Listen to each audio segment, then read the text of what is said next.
김민하 기자 어서 오세요. 안녕하세요. 첫 번째 항목은 12.16 대책의 약발입니다. 네, 서울 강남 아파트값 떨어진다고요?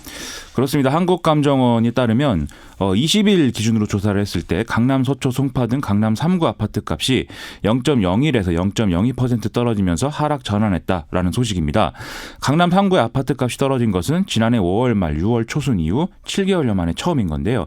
이 현상이 바로 정부의 이제 12월 16일 대책의 영향으로 보인다는 것이죠. 먼저 그 12.16 대책이 어떤 거였죠? 15억 원을 넘는 아파트에 대한 주택담보대출을 전면 금지하고 시가 9억 원 이상 아파트에 대해서 지금 주택담보대출 시에 담보인정 비율을 20%로 축소하는 이런 내용들이 이제 핵심입니다. 예. 이외에 다주택자의 종부세 강화라든지 양도소득세 중과 대상 확대 및 세율 인상 이런 것들도 같이 포함이 되어 있습니다. 그런데 이 12.16 대책이 이제 좀 시장에 먹히고 있다. 그렇습니다. 그렇게 본 근거가? 이 대책 발표 이후에 급매물이 나오면서 시세가 내려간 곳들이 많다 이런 건데요. 이것은 양도소득세 중과 유예 기간 내에 아파트를 빨리 처분하려는 그런 시도로 보인다는 것입니다. 금년 6월까지가 그 유예 기간이라면서요? 그렇습니다. 예. 그리고 지금 강력한 대출 규제가 적용되는 그런 경우에는 앞으로 거래가 쉽지 않게 된다 이런 판단 또한 깔려 있다는 것인데요.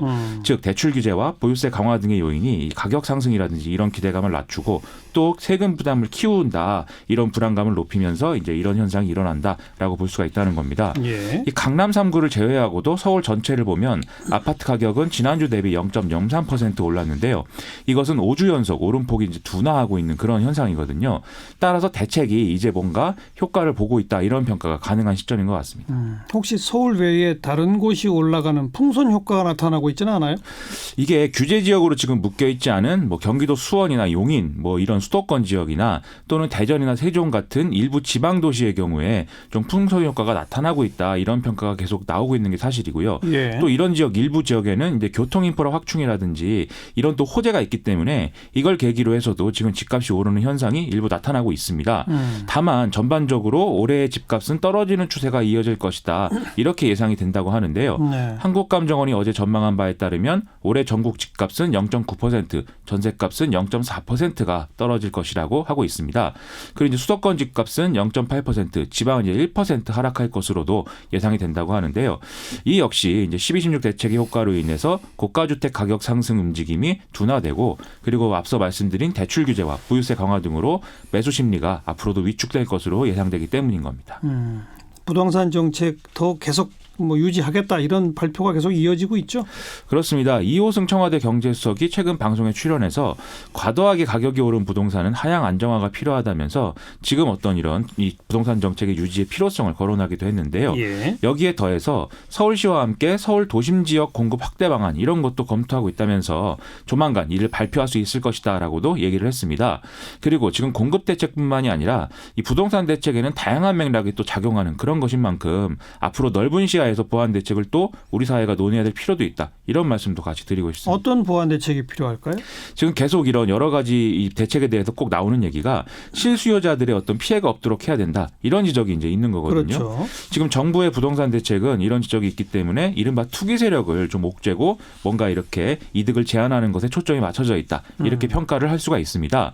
그래서 이제 당장 강남 3구에 미치는 효과 이런 것들에 관심이 쏠리는 이유가 여기 있는 건데요. 예. 하지만 문제는 또 크게 봤을 경우에 투기 세력, 실소유자 이렇게 무자르듯 구분하기 어려운 사례들도 지금 있다는 것이고 그런 부분에 좀 현미경을 들여다봐야 되지 않느냐 이런 이제 생각이 든다는 것입니다. 그 어려운 사례로는 대표적으로 어떤 게 있을까요? 예를 들어 이제 지난해 서울 지역 아파트를 가장 많이 매입한 연령대는 30대다 이런 분석들이 지금 다양한 경로를 통해서 이제 나오고 있는 상황인데요. 맞아요.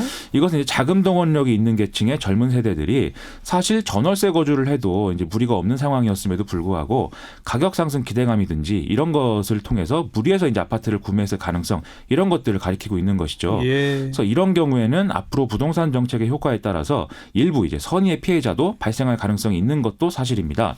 그런데 물론 이제 자본주의 사회에서 자기 선택에 대한 또 책임을 져야 하는 것은 또 부정할 수 없는 또 사실인 거죠. 그런데 이런 이제 이런 피해자들의 구제 이런 방향이 아니라 애초에 그러면 이런 현상은 왜 일어나고 있는 것이냐 이런 배경에 좀 초점을 맞춰서 장기적 관점의 논의가 필요하지 않느냐 이런 말씀입니다. 있습니다. 그래서 예를 들면 전월세 거주의 안정성 강화라든지 이런 거를 도모하기 위해서 세입자 보호 대책 이런 그렇죠. 것들도 계속 예. 보조해 나가야 될 필요가 있고요. 아울러서는 뭐 교통 및 교육 인프라라든지 이런 것들을 충분히 확충하는 노력들이 같이 필요한 것 같습니다. 네. 시사위키 두 번째 항목은 트윗 신기록입니다. 누구요? 도널드 트럼프 미국 대통령의 탄핵 절차가 상원에서 이틀째 진행이 되고 있는데요. 네. 이 트럼프 대통령은 스위스 다보스 포럼에 참석 중인 상황에서도 하루에 150개의 트윗을 날리면서 흥분을 하고 있습니다. 아, 150개. 그렇습니다. 그런데 150개 중에 이제 상당수는 다른 사람 트윗을 이제 리트윗한 거긴 한데요. 어쨌든 그거 포함해서 세도 이 자신의 하루 최다 트윗 기록을 경신했다. 그래서 지금 화제가 되고 있습니다. 하루 종일 스마트폰만 들여다보고 있는 거예요. 그렇죠. 지금 탄핵 절차는 어떻게 돼가고 있죠? 상원에서의 탄핵 심판은 민주당의 이제 탄핵 소추위원단이 일종의 이제 검사 역할을 하면서 탄핵의 이유와 필요성 등을 이제 변론을 하면 트럼프 대통령 측이 방어를 하는 이런 형식으로 진행이 됩니다. 예. 현지 시간 21일에는 탄핵 심리 진행을 위한 규칙 및 증거 채택 문제를 놓고 좀 설전이 이어졌고요. 현지 시간 22일에는 본격적인 이런 탄핵 논리 대결이 이제 시작이 됐는데요. 네. 하원 소추위원단과 트럼프 대통령 변호인단이 이날부터 각각 3일에 나눠서 하루에 8시간씩 총 24시간 변론을 각각 진행하는 것으로 돼 있습니다. 그 하원 소추위원단의 탄핵 논리는 뭐죠? 이 미국 건국의 아버지 중에 한 사람인 알렉산더 해밀턴의 어록을 인용하는 걸로 이제 탄핵 소추위원단의 변론이 시작이 됐는데요. 당시 해밀턴은 국익보다 사익을 우선하는 대통령이 생겨날 수 있다. 이런 점에서 이제 좀 보호 장치가 필요하다. 이렇게 얘기를 했다는 겁니다. 그래서 당시에 이제 미국의 건국의 아버지들이 논의를 해서 이런 것들에 대한 보호 장치로 탄핵 절차를 규정해 놨다는 건데요. 트럼프 대통령이 우크라이나 스캔들 등에서 바로 이런 모습을 보여줬던 거고 그렇기 때문에 탄핵은 불가피하다. 이런 논리입니다. 네. 거기에 대한 트럼프 대통령 쪽의 방어 논리는요? 트럼프 대통령 측은 대부분의 의혹은 사실 무근이고 또 절차적으로 봐도 트럼프 대통령이 잘못한 것은 없다 이렇게 맞서고 있습니다. 그리고 트럼프 대통령은 차라리 자신이 탄핵 심판에 참석하고 싶다 이렇게 좀 강한 척을 하면서 또 변호인들이 반대하기 때문에 그러지는 못한다 이렇게 또 얘기를 하기도 했는데요. 탄핵 심판의 관건 중 하나는 존 볼턴 전 백악관 국가안보보좌관의 출석이었습니다. 우크라이나 스캔들 등에서 트럼프 대통령에게 불리한 증언을 할 가능성이 있었기 때문인데요. 그러니까요. 하지만 공화당이 증인 채택을 거부하면서 이 증언이 지금 무산된 상황입니다. 예. 존 볼턴뿐만이 아니라 민주당에 유리한 증언을 할 수 있는 증인들은 현지 시간 21일 상원에서의 투표에 따라서 거의 전부 이 채택이 부결이 됐는데요. 대부분의 표결 결과가 53대 47이었는데 이것은 공화당 53명, 민주당 45명, 무소속 2명으로 구성된 이 상원의 정당별 분포와 완벽하게 일치한다. 이렇게 볼 수가 있겠죠. 예. 따라서 앞으로도 최소한 절차적으로는 트럼프 대통령에게 유리한 상황으로 이어질 것 같습니다. 네. 상원에서 탄핵이 확정될 가능성은 제로라고 봐야 되겠어요. 일단 그렇습니다. 네. 여기까지 수고하셨어요. 고맙습니다. 김민아 기자였어요.